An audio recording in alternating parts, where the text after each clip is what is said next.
শরীফ ওসমান বিন হাদি যিনি কিছুক্ষণ পূর্বে মৃত্যুবরণ করেছেন। ইতিমধ্যে আপনারা অবগত আছেন যে কিছুদিন পূর্বে শরীফ ওসমান বিন হাদিকে গুলি করা হয়েছিল। তিনি নির্বাচনী প্রচারণার কাজ চালাচ্ছিলেন। ঠিক সেই গণসংযোগ চলাকালীন সময় মূলত তাকে রিকশায় যাওয়ার সময় মোটরসাইকেলে করে এসে তাকে গুলি করে পালিয়ে যায়। তো সেই গুলির পরে কিন্তু তাকে ঢাকা মেডিকেলের ইমার্জেন্সিতে নিয়ে আসা হয় এবং প্রাথমিক চিকিৎসা শেষে তাকে কিন্তু সাথে সাথে ঢাকা মেডিকেলের আইসিইউতে স্থানান্তর করা হয়েছিল। পরবর্তীতে তার শারীরিক অবস্থার অবনতি ঘটলে সাথে সাথে সেখান থেকে উন্নত চিকিৎসার জন্য এভার কেয়ার হসপিটালে তাকে নিয়ে যাওয়া হয়েছিল এবং সেখানে আইসিইউতে তিনি ওখানকার চিকিৎসকদের নিবিড় পর্যবেক্ষণের ভেতরে ছিলেন। তবে ওখানকার চিকিৎসকরা যেমনটি সে সময় জানিয়েছিলেন যে ঢাকা মেডিকেলে থাকা অবস্থায় তার কিডনির কানেকশন পাওয়া যাচ্ছিল না, পাশাপাশি ফুসফুস ও হার্টও অচল হয়ে গিয়েছিল, অর্থাৎ সেখানে কোনো সংযোগ পাওয়া যাচ্ছিল না। পরবর্তীতে এভার কেয়ার হসপিটালে নিয়ে আসার পরে চিকিৎসকরা যেমনটি জানিয়েছেন যে তার কিডনির কানেকশন পেতে শুরু করেছিল, পাশাপাশি তার হার্ট এবং ফুসফুসও কিন্তু সচল হয়েছিল।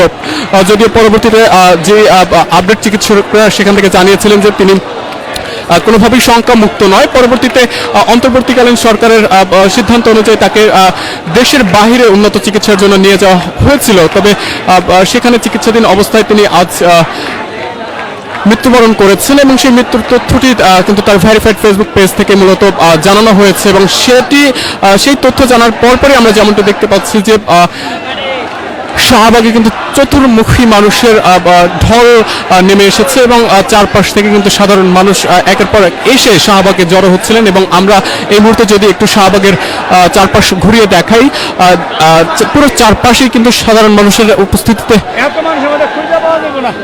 ভরে গিয়েছে এবং আশেপাশে এখনো কিন্তু এই যে শাহবাগের চারটি সড়ক রয়েছে সেই সড়ক দিয়ে কিন্তু এখনো একের পর এক মিছিল নিয়ে সাধারণ মানুষ কিন্তু শাহবাগের দিকে জড়ো হচ্ছেন। ইতিমধ্যে শাহবাগের চারপাশ কিন্তু সাধারণ মানুষ এবং ছাত্র জনতা দ্বারা পূর্ণ হয়ে গিয়েছে এবং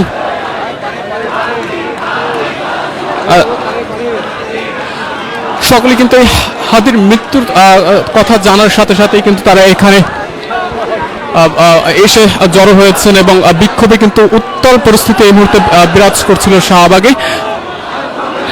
এবং সকলেই যেমনটি বলছিলেন যে হাদিকে যারা গুলি করেছে তারা দেশের বাহিরে কিভাবে পালিয়ে গিয়েছে এবং সেক্ষেত্রে সরকারের অবস্থান কোথায় সেটি নিয়েও কিন্তু তারা প্রশ্ন তুলছেন। পাশাপাশি বিচারের মুখোমুখি করতে হবে সেই দাবিও কিন্তু তারা শুরু থেকেই জানিয়ে আসছেন এবং আজকেও কিন্তু তারা একই দাবি নিয়ে কিন্তু কথা বলছেন, আমরা এমনটি কিন্তু দেখতে পাচ্ছি। এবং এই মুহূর্তে শাহবাগের আশপাশ কিন্তু সাধারণ মানুষ দ্বারা পূর্ণ হয়ে গিয়েছে এবং এখনো নানা জায়গা থেকে কিন্তু শাহবাগে মিছিল নিয়ে সাধারণ মানুষ এবং আসতে চলেছেন এবং চতুর্মুখী মানুষের ঢল কিন্তু আমরা এই মুহূর্তে শাহবাগে লক্ষ্য করছি।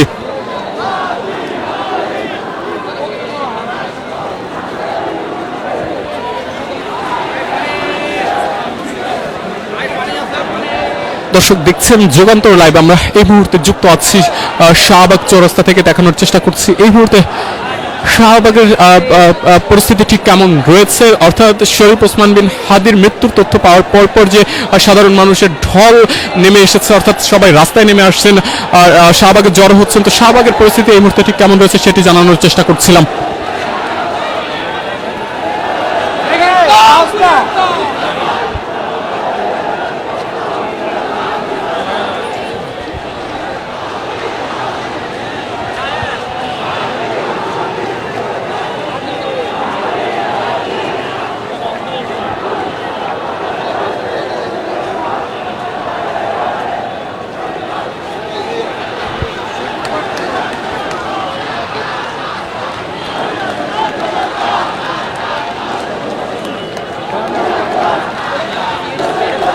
দর্শক দেখছেন যুগান্তর লাইভ, যুক্ত আছি শাহবাগ থেকে, দেখানোর চেষ্টা করছি এখানকার সবশেষ পরিস্থিতি সম্পর্কে।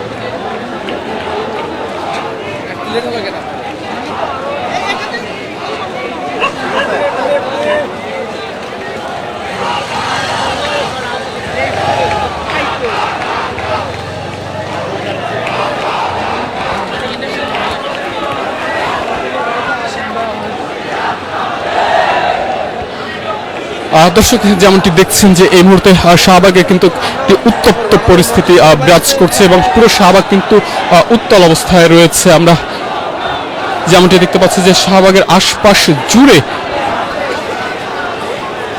সাধারণ মানুষের কিন্তু ভিড় নেমে এসেছে এবং এখনো কিন্তু মানুষ নানা জায়গা থেকে শাহবাগে এসে জড়ো হচ্ছেন।